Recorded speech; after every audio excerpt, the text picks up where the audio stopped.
All right, let's get right into it. What if I told you the key to being wealthy and happy isn't really about chasing success? What if it's actually about changing who you are on the inside? Today, we're going to dive into some really powerful advice on how to invest in the most important project you'll ever have, yourself. Okay, so this one quote right here, it pretty much flips everything we're taught about work completely on its head. Work harder on yourself than you do on your job. I mean, think about that. This isn't just some nice-sounding phrase. It's a foundational principle for changing, well, everything.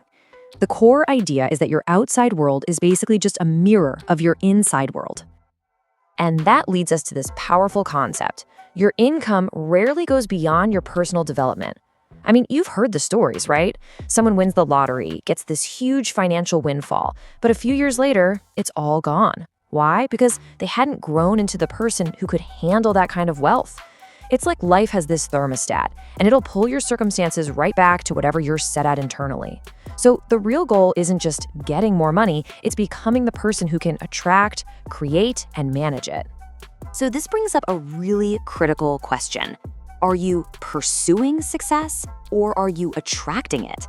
See, when you're chasing it, you're focused on the external thing, the outcome, and often it's kind of temporary. But when you switch your focus to attracting it, well, that's all about working on yourself. You're building yourself into a magnet for success, so it just naturally comes to you. It's a total game changer. And that right there is what we're talking about when we say personal development. It's the process of becoming that person who just naturally attracts success and happiness. Think of it like the engine for everything else in your life. Because at the end of the day, true, lasting happiness isn't about what you get.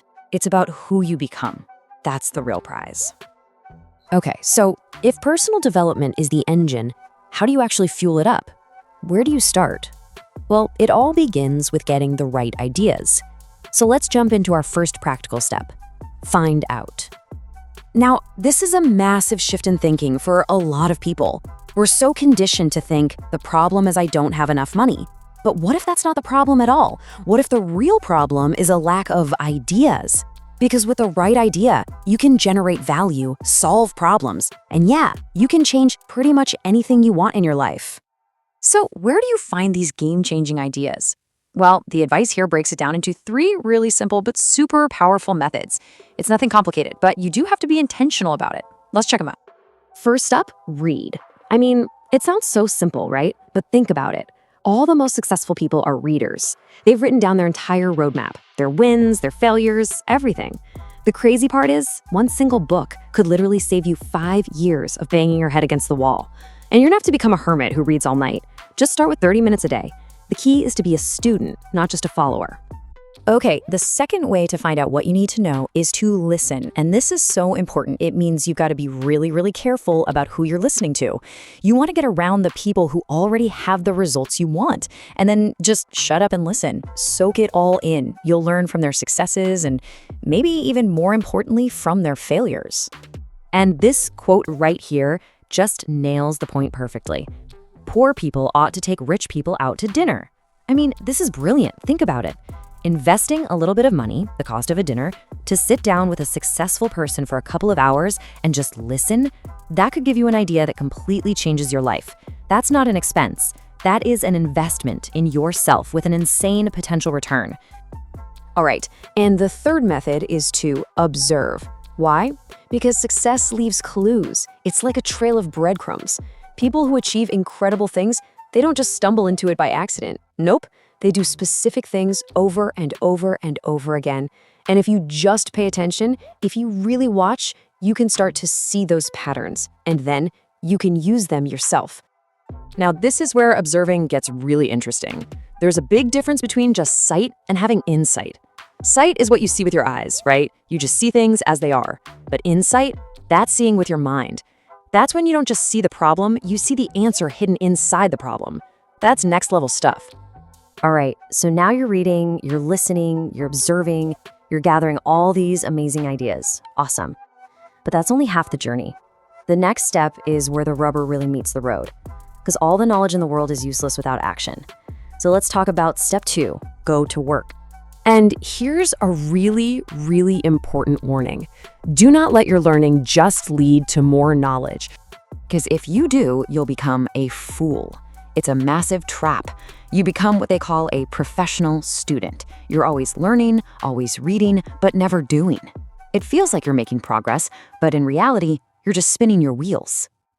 So, the real key, the thing that changes everything, is to let your learning lead to action. Because that's when you can become wealthy. And we're not just talking about financial wealth, although that's part of it.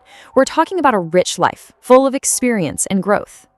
Action is what turns ideas into results. It's as simple as that. So how do you actually make sure you take action? Well, it really comes down to two key things. First up is discipline. And think of it just like a muscle. You don't walk into the gym and try to lift 500 pounds, right? No. You start with the small stuff, you build that muscle, and then you can take on the big challenges. And second, self-motivation. You got to realize it's the only kind that actually exists. No one's coming to save you. You have to be the one to light your own fire. Okay, finally, as you're on this path of self-development, there's one last super important rule of the road you got to remember. This is all about integrity and how you get where you're going. And the rule is simple. Don't try to beat the system. It's so tempting to look for the angle, the shortcut, the way to get a quick win. But the advice here is to resist that. Instead, learn how the system actually works and operate within it, but with your own style and integrity. Look, the bottom line is that taking shortcuts might feel like you're getting there faster, but you're just building on a shaky foundation. Doing things the right way, the honest way, that's how you build something that lasts. If you're always looking for the cheap and easy answers, you're going to end up with a cheap and easy life. It's a tough truth. And, after all of this, it really just comes down to one person, doesn't it? It comes down to you. We can talk about these ideas all day, but they mean nothing, absolutely nothing, until you make a decision. The choice is yours. So let me ask you, really think about this.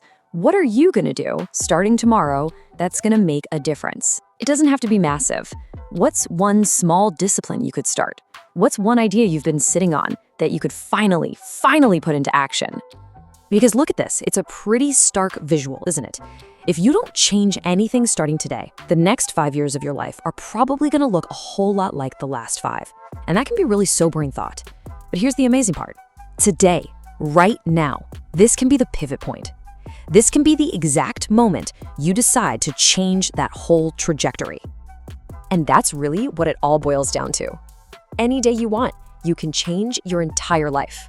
The power is yours. The ideas are right here. So the only real question left is, will you?